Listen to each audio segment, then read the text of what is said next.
This is Advice from a Call Center Geek, a weekly podcast with a focus on all things call center. We'll cover it all from call center operations, hiring, culture, technology, and education. We're here to give you actionable items to improve the quality of yours and your customers' experience. This is an evolving industry with creative minds and ambitious people like this guy. Not only is his passion call center operations, but he's our host. He's the CEO of Expedia Interaction Marketing Group and the Call Center Geek himself, Tom Laird.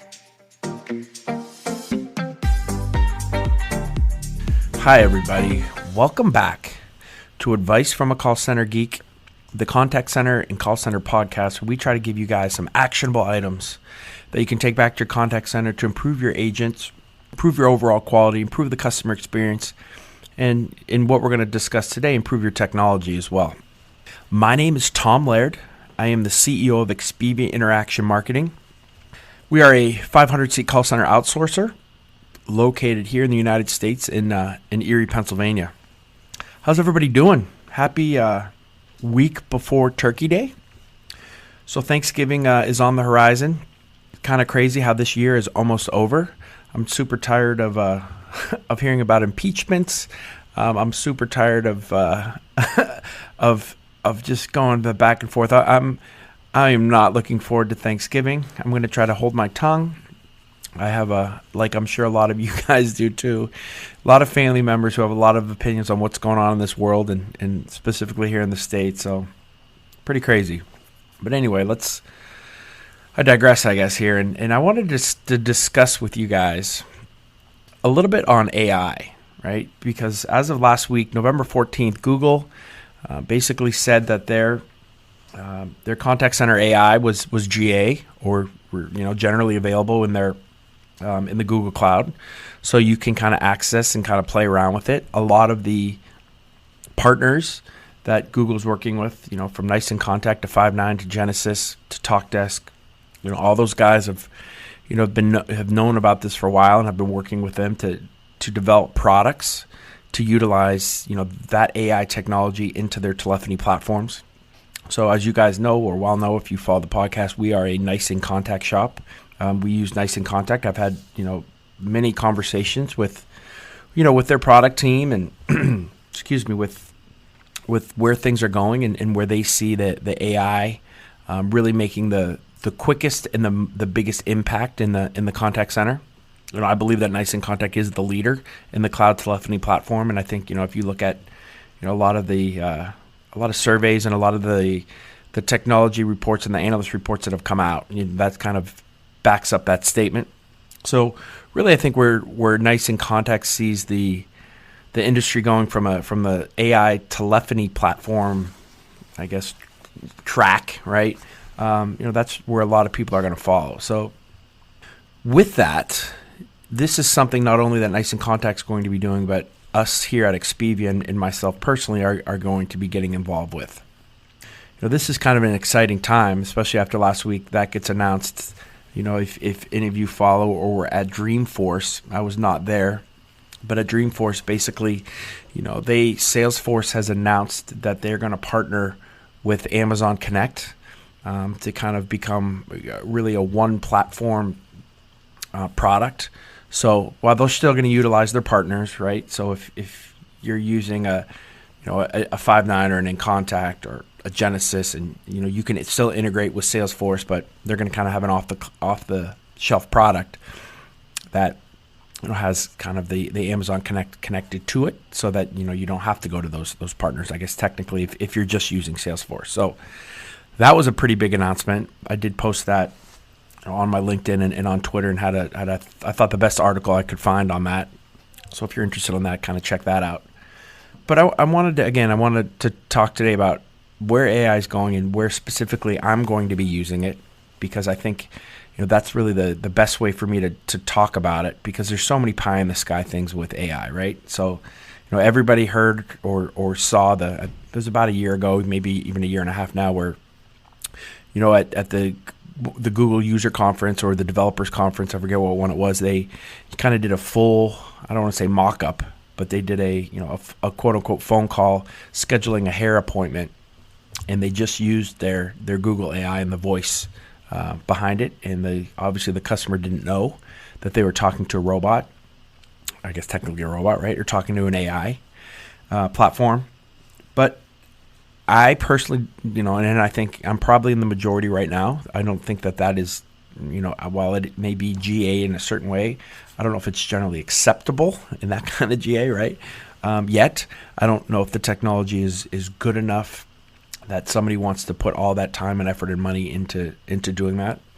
I think it's probably coming, and I was probably one of the, I don't know, you would have been hard-pressed for me to say that maybe a year ago, but I think it's coming. But I think right now, how we can use AI is in the contact center to really help the agent. So this is kind of how we're using it. So this is in the spring and summer releases from InContact, which will be out, obviously, here in 2020. The first thing that we are working on now is working with the dialogue flows, right, from the Google AI. And with that, for a couple clients, and one specifically, I can't say the client's name, that has really gone all in on this. We're working hand in hand with them to developing some AI chatbots and also from their IVR, natural speech IVR, that's really natural speech IVR, right? We say natural speech. We said we had an Avaya natural speech IVR in the early 2000s, and basically it was the first thing that had the robot voice, right? And then it got to where it could hear, right, your natural speech. So it was taking in all of that type of information, but it really couldn't, talk back to you without, some type of herky-jerky motions. And I think you still hear that now, right? Everybody who's trying to do natural speech, I don't know if it's that great or not, but I think, that's going to evolve. I think that's the first, I don't know, the first kind of domino to fall in this AI world is really evolving self-service. From a chatbot, a chatbot to the IVR. And that's the first kind of area that we're really focused on, is utilizing a lot of that technology to put into our self-service and the self-service models that we can do for our customers, so that it's not just, that kind of that messenger chatbot that can kind of do flows, and that's cool too, right? But, to really have an integrated chatbot that is listening, that is understanding, that is taking information that you're saying, finding the best results for it, and then kind of learning from what the customer is saying, but still also having the ability to go to an agent, right? So if it does get screwed up, having that flow be seamless to an agent. There's a big discussion now in the industry too, whether we should be telling customers, right? And that's kind of, I guess, probably telling where we are with this technology, telling customers if they're talking to a robot or not, because sometimes you don't know. I think for the most part you do, but as we keep moving down this road, you're not going to. So there's that. That's the big piece, right? That's kind of the first piece. And then the second thing that we are really going to get involved with is the agent assist. So as you guys all know, I am huge on speech analytics, and not only speech, but they call it interaction analytics, because we can do analytics on voice, chat, and email.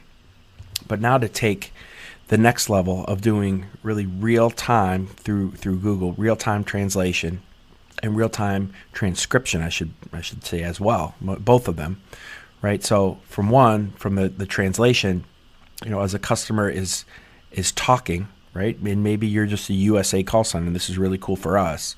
They could be calling from anywhere in the world using any kind of different language, and they can be talking that on the phone in real time. We can actually read or kind of hear what they're saying in English. So real-time translation, which is super cool, right? And then it's going to get to the point too, where we're going to be able to start to hear that as well in a headset. And then the second piece of this is real-time transcription. So currently, all analytics is kind of done after the fact, right? So a customer calls in, there's a conversation, the call's getting recorded. After the call is done, it's going out to a server, it's getting transcribed into, for our purposes, getting transcribed into English or whatever that language is for the analytics. It is then, taken to another server where the analytics actually happen. So there's algorithms in that happen, looks over the words, pulls out the trending keywords, looks for tone, looks for certain things that were said on the call that's based on some of the things that you have set up on your platform. And then it gives you an overall readout, right? Overall sentiment, overall keyword analysis. So that's kind of where we are today with it. Really cool stuff, right? And you can do a lot from a QA standpoint. You can do a lot from a marketing standpoint, understanding the data that your customers are saying. But the next step of this, right, is the real-time transcription.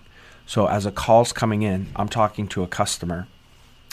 The transcription's happening, and the algorithms and the AI are hitting those transcriptions as the call's going on. Super cool.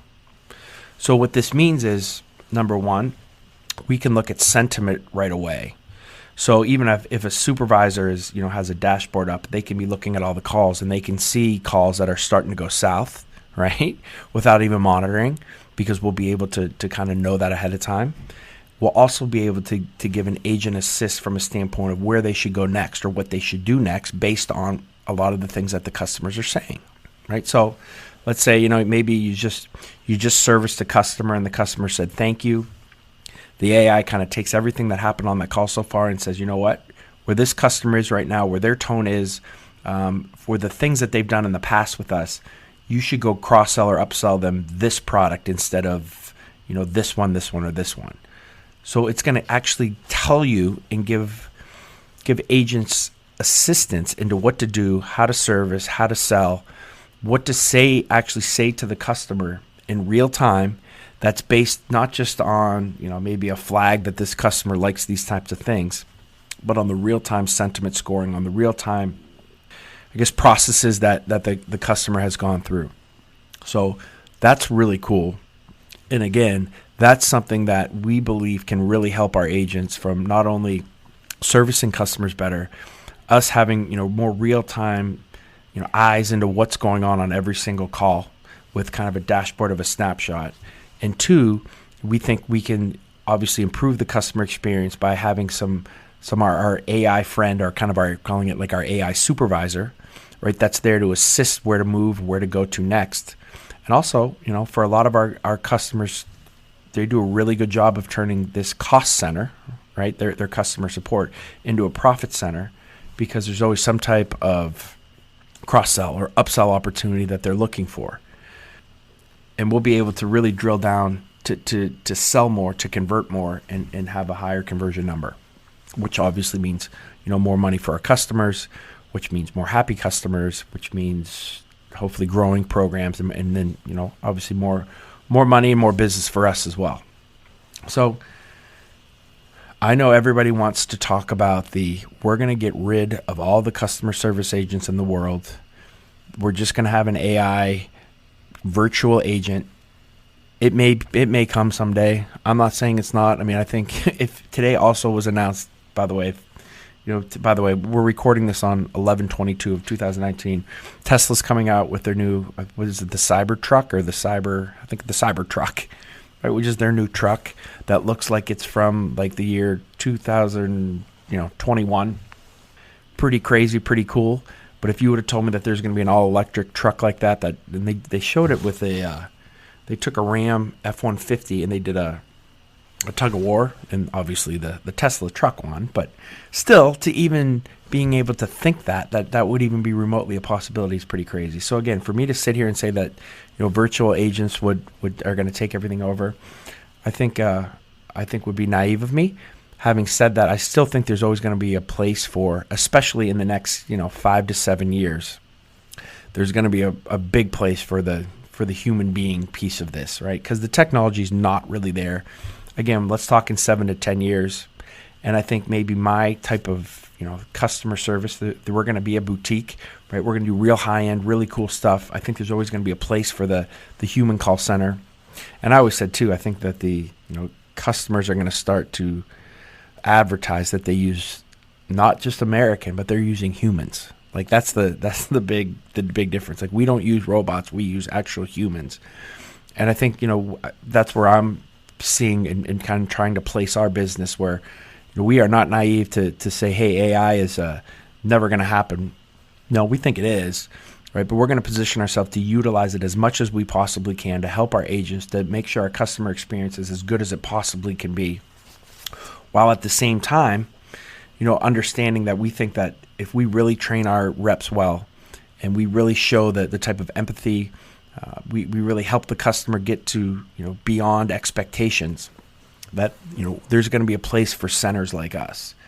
I think that, this, and I'm kind of going on a little bit of a soapbox, but I think the smaller, if you are lower quality center, you're in big trouble, right? If you are doing low quality work, if your turnover is extremely high, there is no reason not to kind of automate that process, right? So this is going to make all of us better, right? I think it's kind of like if it's when world gives you lemons, you make lemonade.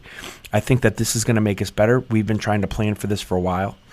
And, now that some of this technology is kind of available, utilize it as much as we possibly can while still improving our overall customer experience and improving our agent training and all those type of different things that we're working on. So that's kind of where I am at with the AI. Again, we're all in on it. We think that, it's going to revolutionize what we're doing. Those of you who are not, it's time to look to outsource. I'm telling you right now, and I don't plug that much, but if you are an internal center and you have no AI plan, you are going to fall behind. So start to look at outsourcing a piece of it so that they can start working on that AI part of it so that you do not get left behind this world. Because a lot of companies are going to do it. We always talk about the next competitive battlefield is customer experience. Well, this is a huge piece of it. And are you going to be ready for it? Don't be scared, right? Because you still got a little bit of time here. It's early adopters right now. We're totally early adopting. We've never done it before. We're now getting into it. We're programming all day on it, right? But we're going to see how this whole thing plays out. But don't be naive enough to think that it's just a fad, right? Because it's not. It's here to stay. All right. So that's my AI, rant, or at least, warning. Make sure that you're prepared. Understand that, you don't have to go crazy and spend a ton of money on it, but understand what's going on with it and where you are in the world, and understand that there's partners out there that can help you. If you're kind of technology, I don't want to say backwards, but not technology driven or don't have that type of expense to do. All right, guys. Thank you. I want to just also, as kind of, again, and I always say cheap plugs, but we do have the book. It's Advice from a Call Center Geek. I would tell you, don't buy that book. I know that's crazy, right? But buy the second one, which is More Advice from a Call Center Geek, which is like $1 or $2 more. It's on Amazon. It has everything that the first book has. And actually, I think I did take the first book down, but it takes so long to come down. So I don't know. I don't want to say it's a present for the holidays for your call center staff, but I think it's a pretty cool book. I think it's really, really helpful. We read it here, and that all of my new supervisors and management team, they get into it. Also, the Facebook page, I know I say this a lot, but it's actually really starting to take off. I'm going to get more involved in that this week too. We're going to get some introductions. We have enough people that are following us and like us on Facebook now that I'd like to really start to get a community going with that. So we're going to do that as well. And also follow me on LinkedIn. That's probably where I'm most active, LinkedIn and Twitter. But again, we do have the Facebook, the LinkedIn, and the Twitter account for Advice from a Call Center Geek. Please follow all those guys too. And listen, I love reviews. If you especially are listening to this on iTunes or on Apple Podcast, please, please, please don't just click like a 5, right? Hopefully you're clicking a 5, but actually post a review of kind of what you think. And also, if you do have the book, I'd love to hear some reviews on that. More Advice from a Call Center Geek doesn't have any reviews, which kind of scares me and makes me sad. So if you guys could do that, I'd appreciate it as well. So again, thank you guys very much. I probably will not have another podcast out before Thanksgiving, which is next Thursday. We'll probably do this on Black Friday, which will be totally crazy here, but I'm going to try to still get one out. So again, have a great, great Thanksgiving. Thank you for everything you guys have done for the podcast and all the listeners. It's amazing. We're about at 15,000 downloads, which is just blows my mind. All the interest that has come here for the podcast. So to all my fellow geeks, have a safe and have an awesome Thanksgiving, and I will talk to you guys on Black Friday.